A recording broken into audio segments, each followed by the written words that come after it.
In Colombia, there is a snowy mountain range by the sea. Físicamente se ve como una pirámide. A unique ecosystem, the Sierra Nevada de Santa Marta. Y es, por supuesto, un lugar lleno de montañas enormes, hermosas, verdes. Ana Manuela Ochoa Arias, the first indigenous justice of Colombia's Special Jurisdiction for Peace, HIP, grew up there. Donde se cultiva de todo, es decir, ahí tenemos todos los pisos térmicos, todos los... When you go there, first you see the ocean, and as you go up the mountain, you run into the different villages of the Sierra. Ana Manuela describes it as a place full of gigantic mountains, beautiful and green, with a deep blue sky. A place with fertile soil, En donde se cultiva de todo, ¿no? Café, plátano, yuca. where all kinds of produce grows. The mountain range rises 5,000 meters above sea level, which is why its temperature can be 30 degrees at the base, but drops to 0 degrees at the snow-capped peaks. De las lagunas que están arriba en la Sierra Nevada nacen muchos ríos, ¿no? El río Guatapurí, el río Vadillo.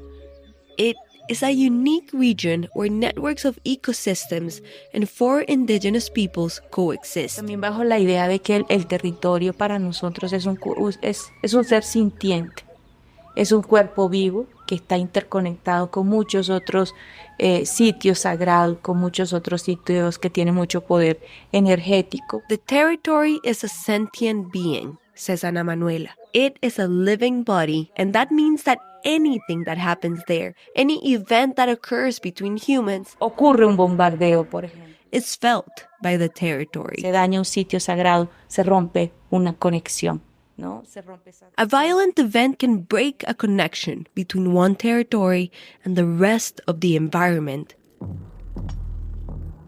In Colombia, there were 6 decades of internal armed conflict with the Revolutionary Armed Forces of Colombia, FARC, for its acronym in Spanish. 6 decades that ended in 2016 when this guerrilla signed a peace agreement with Colombia's government. The years of violence were felt by an entire country, the humans and more than human beings that live in it. And of course, the Sierra Nevada de Santa Marta was deeply wounded by the armed conflict. Es cierto, es decir, la Sierra Nevada de Santa Marta, como muchos lugares en el país, ha sido profundamente golpeado por el conflicto armado. Ana Manuela says that even in such a beautiful place, there is still a lot of violence. She describes that many sacred places in the Sierra were affected by bloodshed. Y bueno, muchas afectaciones alrededor del territorio, que se afectaron, por ejemplo, muchos sitios sagrados. People were killed, kidnapped, disappeared, and that impacted the territory. Muchos desaparecidos en la sierra, muchas personas a las que no se les pudieron hacer sus rituales.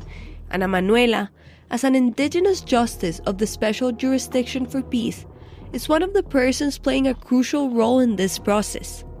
Therefore, she has thought a lot about what peace means, and particularly who is involved in that concept of peace and justice. La paz como no solamente una paz entre seres humanos, sino una paz con el territorio, una paz que no significa solamente que se silencien los fusiles. I understand peace not only as a peace between humans, but a peace with the territory. But how does this work in practice? In Colombia, Ana Manuela is using legal tools to achieve precisely that, to reconfigure our understanding of what peace means and who can be recognized as a victim of the armed conflict. The people of the other side of the river. This is what some indigenous peoples call those of us who live in cities, disconnected from nature, consuming, discarding, extracting. We have spent too many years with our backs to the river, and now is the time to change that. Indigenous peoples in different parts of the world know how to coexist with nature, protect planet Earth, and guarantee human and non-human life. In this podcast series, you will learn from multiple indigenous leaders who live on the front lines of the global climate crisis. Here, they share their life experiences, knowledge, and urgent advice. They are the ones who are leading the path to a possible future. It's time to listen to them. It's time to cross the river. Crossing the River is a podcast from More Than Human Life Project Moth, based at the Center for Human Rights and Global Justice at NYU School of Law, and 070 Podcast.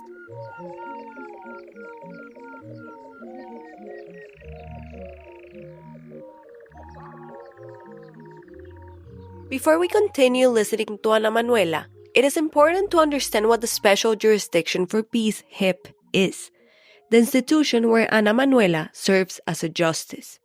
The HIP is a judicial system created in Colombia as part of the peace agreement with the Revolutionary Armed Forces of Colombia, FARC, with the main goal of investigating, judging, and sanctioning crimes committed during the armed conflict by both the FARC and the state. And one important thing to note is that, although the country has had ethnic representatives and judges in justice institutions, when the HIP was established, indigenous and Afro-descendant peoples succeeded in ensuring their direct participation in the process. Ana Manuela was the first indigenous justice to be elected for this position. Yo no creo que uno pueda trabajar justicia sin hablar de paz, y no creo que uno pueda hablar, por ejemplo, de desarrollo sostenible o de medio ambiente sin hablar de paz. I don't believe that one can work on justice without talking about peace. Que esto se tiene que conectar, es decir, la justicia, la paz, los temas ambientales, eso se tiene que trabajar de forma integral. And I don't believe that one can talk, for example, about sustainable development or the environment without talking about peace. All of this has to be connected, that is, justice, peace, environmental issues. Ana Manuela believes they all have to be addressed in an integrated manner.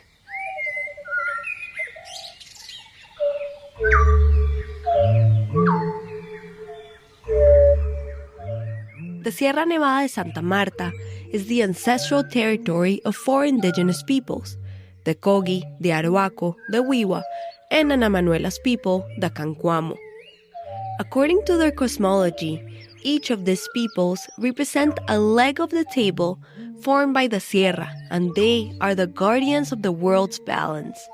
For the peoples of the Sierra, including the Cancuamo, the Sierra Nevada is the heart of the world, the spiritual center from which the world originates. El mundo primero se creó en espíritu. Se nos habla de diferentes hilos invisibles, ¿no?, que hoy no vemos, pero se habla de diferentes hilos que se fueron tejiendo hacia distintos lugares. Y la sierra entonces es el centro desde donde se empiezan a conectar muchos hilos en el mundo. The world initially came into being in spirit. The Cancuamo talk of different invisible threads that were sown throughout the world, and the Sierra is the central point from which many of these threads spread across the world. Ana Manuela grew up in a large family that included both human and more than human beings. She fondly remembers her grandfather and his practices as an example of that deep connection with the land. He would ask permission before planting any seed and would always leave a piece of plantain or cassava so that other animals would eat it. Her grandpa always said that the first harvest should always be offered to the spirits. Como veía a mi abuelo pedir permiso para sembrar, o como lo veía dejar el gajo de plátano, de yuca, o la yuca para que se la comieran los otros animales. Es decir, mi abuelo decía, la primera cosecha, los primeros racimos, no nos los debemos comer nosotros, se le deja a esos padres, esos espíritus. Y eso yo lo veía y así crecí. Y creo que esa es una forma bonita de convivir de manera armónica con lo que nos rodea. Ana Manuela believes that is a balanced way of coexisting with the environment. And in fact, Ana Manuela's grandfather was one of the most important leaders in her community. In her family, many of her relatives have been mamos and sagas, as they called the shamans from the sierra, spiritual healers, and community organizers. Creo que el tema del liderazgo es un tema que no es una decisión personal, ¿no? Es una decisión espiritual. Yo vengo de una familia, la familia Arias Montero, que es una familia de líderes. Mi abuelo, Manuel Montero, fue uno de los mamos más importantes en la sierra. Ana Manuela says, I believe that leadership is not a personal decision. It is a spiritual decision. I come from a family, the Arias Montero family, which is a family of leaders. This is why Ana Manuela acknowledges that the leadership position she currently holds as a justice is the result of a collective effort, a legacy that has been passed down through experiences and teachings of her ancestors. So it's not something you achieve on your own, says Ana Manuela. You need a support network large enough so that one can land in these leadership roles. Entonces, no es un tema que sea sola, ¿no? Y yo de eso sí estoy también consciente. Uno no se hace solo, sobre todo si uno viene de pueblos étnicos, ¿no? Se requiere de una red de apoyo muy grande para que uno pueda llegar a estos espacios. Ana Manuela's path was already pointing towards leadership from a young age. The arrival of the armed conflict in her territory and her personal life was a definitive factor. During 20 years, from the 1980s until the year 2000, 450 Cancuamo indigenous people violently lost their lives. They were bombed, massacred, murdered. They were victims of forced disappearances. At one of the most intense moments of the conflict, their territory was classified as a red zone. 40% of the Cancuamo population was displaced to cities across the country, including Ana Manuela's entire family. Her family wanted to prevent her and her siblings from becoming victims of forced recruitment, so they sent them to study in Valledupar, the closest city to Ana Manuela's territory. There, she experienced a moment she clearly remembers to this day, the murder of a young girl, around 18 years old, in one of the communities nearby. Recuerdo el asesinato de una joven de más o menos unos 18 años en una de las comunidades cercanas a la comunidad de la que yo soy. The armed groups gathered the people of the town in a plaza to tell them about their organization. They spoke about their grievances and claimed that they were defending human rights.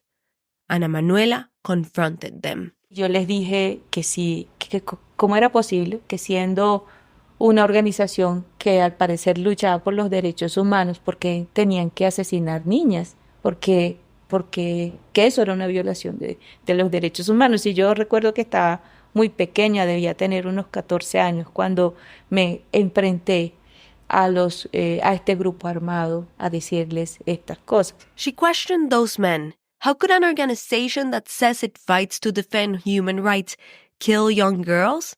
It was not an everyday occurrence for a 14-year-old girl to confront and challenge armed groups. However, Ana Manuela realized that she was willing to stand up to injustice and work to bring about change. And that was when her desire to work for the defense of indigenous people's rights and study Western law was ignited.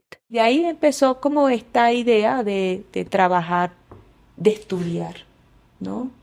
Muy consciente de que había que hacerlo, ¿no? Porque era una, como lo entendía también como una herramienta de trabajo, de lucha, de resistencia, de defensa, de entender también. Eso también fue una de mis apuestas, como tratar de entender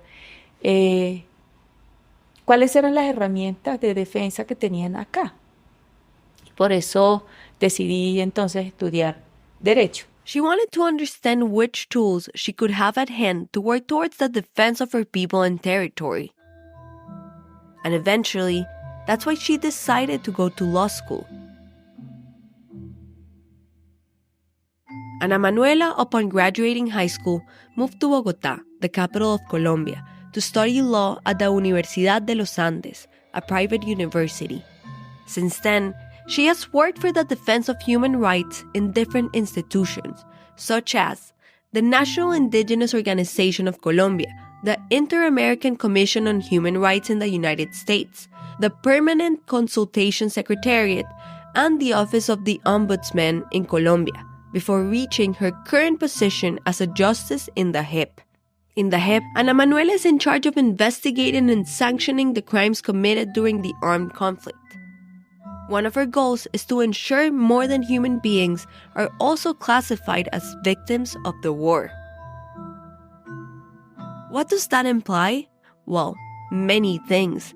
But one of the main aspects is recognizing the role of the territory as a living being that interacts with other beings and has suffered the impacts of war.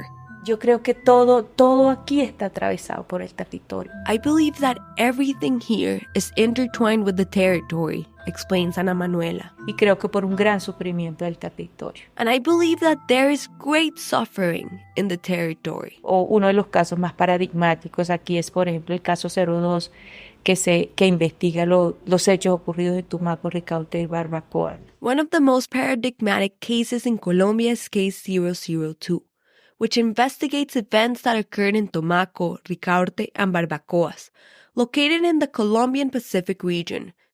En donde una de las, digamos, de los patrones es el patrón de criminalidad, el patrón de daños ambientales, y en donde se ve todos los daños que se le causaron a los ríos, ¿no? Al mar. Where one of the patterns is the pattern of criminality, the pattern of environmental damage, and where one can envision the rights violations caused to the rivers and the sea. La JEP decidió priorizar los delitos cometidos contra la comunidad indígena Agua y los consejos comunitarios de los municipios de Tumaco, Ricaurte y Barbacoas. Que hemos venido analizando, ya llevamos más de 1,000 víctimas. Comprender la dinámica del conflicto armado en el territorio. Realmente en este territorio han sucedido muchos hechos victimizantes, graves, como son masacres, reclutamiento forzado, confinamiento, desplazamiento.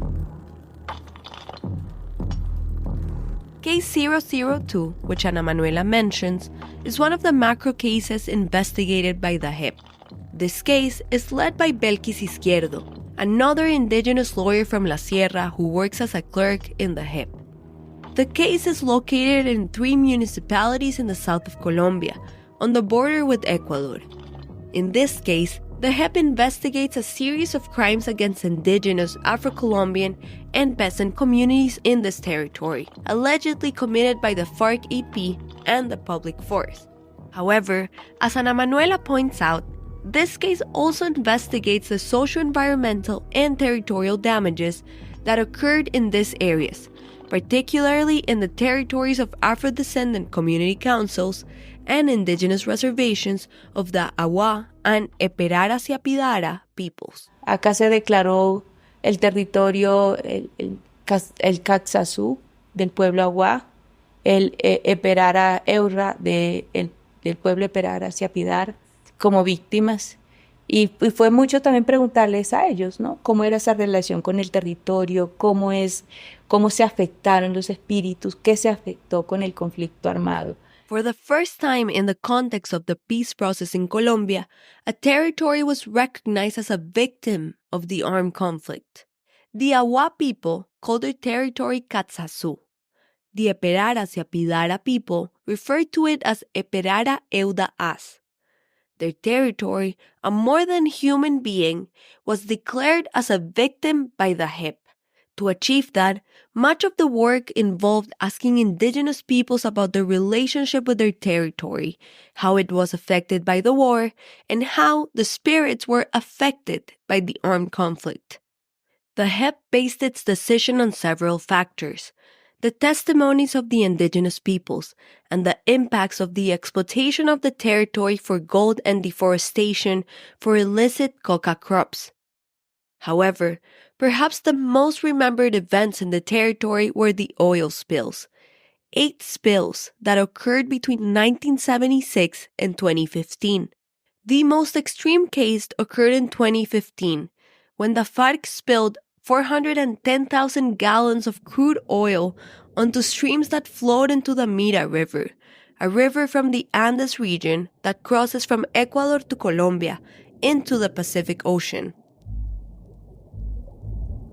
According to CNN, this left 160,000 people without water and hundreds of animals living in the river covered in crude oil. La gente llena de crudo, fotos que vimos de la gente llena de crudo que se lanzó al río a tratar de limpiarlo, ¿no? A sacar ese crudo del río, incluso con expuestos a enfermedades. People covered in oil jumped into the river to try to clean it, to remove the oil from the river, even at the risk of illness. Pero ahí uno ve como a la gente también le duele y ve uno ahí una humanidad a la que le duele lo que le pase a la madre naturaleza, ¿no? Lo que le pase a los ríos, lo que le pase al agua. Y no solamente porque lo entienden como el lugar que necesitan, sino porque les duele. Those who jumped into the rivers to clean up the oil did so not only out of necessity, but for something more noble. Sí, no porque es el agua que necesitan para tomar y vamos a limpiarla porque si no, no tenemos agua, sino porque les duele de verdad.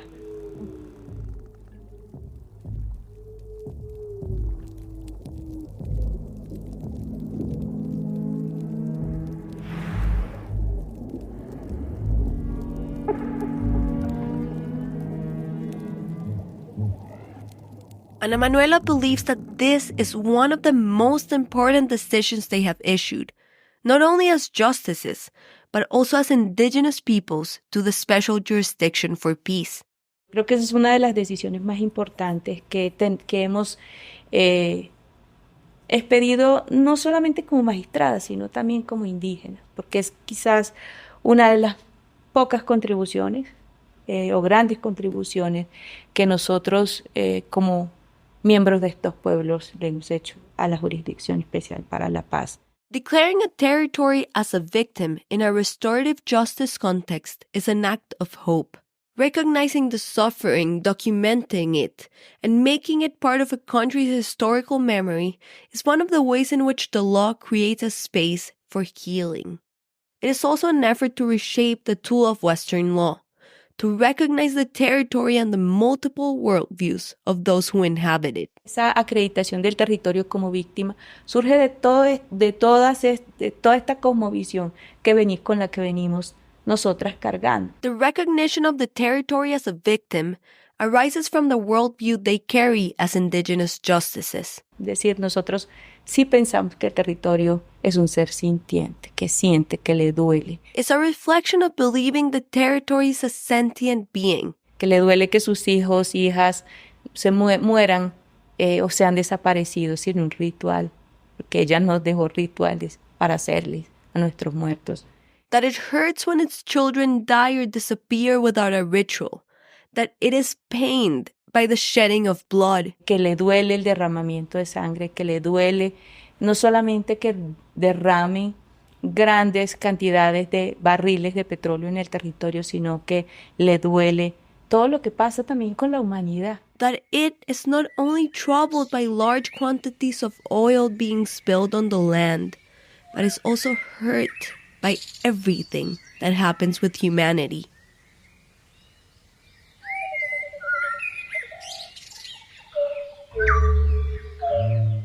There are many forms of leadership, many paths to protect the territory. For Ana Manuela, Western law has been a tool and a way to drive changes. In fact, when she speaks about law, she defines it as a practical tool for defense. Today, the emergence of the climate crisis demands just that, understanding that humans are not the center. Fortunately, there are increasingly more examples of laws and legal decisions worldwide recognizing the rights of territories and non-human beings. Que el río Atrato se convirtiera en una entidad sujeto de derecho. This has already happened in Colombia. In 2017, the Atrato River was recognized as an entity with rights. Nuestra Amazonía tiene derecho a ser cuidada, protegida, restaurada y mantenida. And in 2018, a similar recognition was granted to the Amazon forest. These legal changes serve to protect and preserve these ecosystems. Y a mí me agrada mucho que se haya ido avanzando no solamente en relación con los derechos de los seres humanos, sino ya también se habla de los derechos de los animales, de los derechos de la naturaleza, de los derechos del agua, en fin, como me parece muy importante que nos vayamos poniendo, que vayamos abriéndonos a que no somos el centro. Ana Manuela says she's very glad to see the progress made not only in relation to human rights, but also in recognizing the rights of more than humans, animals, nature, and water. Understanding that we are not the center and opening ourselves up to this reality allows us to shape the law. Because the law is just one of the many tools for change available to humans. Because discussing violence, pain, memory, restoration, respect, and peace involves conditions that affect all living beings on the planet. It is through this understanding that we can reshape the order of these societies beyond the river. Una paz que nos permita respetar, ¿no? El río, que nos permita respetar la montaña, que nos permita respetar la diversidad religiosa, que nos permita respetar la diversidad cultural, todo. Ana Manuela advocates for a peace that not only lays down arms, but also allows us to respect the river, the mountains, spiritual diversity, and cultural diversity. Everything. Nosotros en la sierra siempre hablamos de que cuando nos limpiamos espiritualmente, nos limpiamos 7 generaciones atrás. In the sierra, Ana Manuela says that when they do spiritual cleanses, they are always thinking that they are cleaning everything 7 generations back and 7 generations towards the future.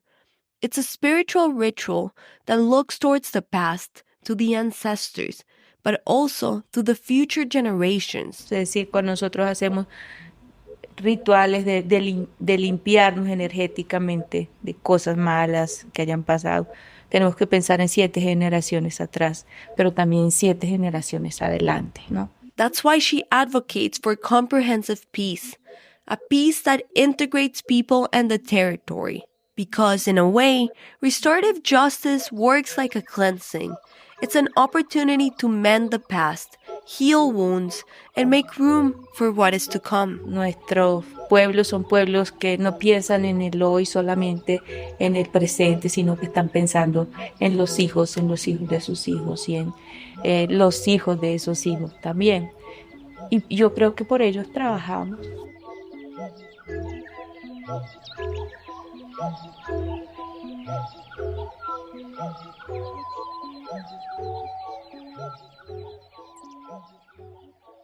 Since we recorded this episode with Ana Manuela, the Wiwa peoples, one of the 4 indigenous peoples who live in the Sierra Nevada, have faced a new wave of displacement due to clashes between a paramilitary group called Conquering Self-Defense Forces of the Sierra and the Clan del Golfo, one of the largest drug cartels in the country. Unfortunately, the Wiwa communities aren't the only ones facing displacement. According to the Defensoría del Pueblo, in 2023, about 121,000 people were victims of forced displacement and confinement in Colombia.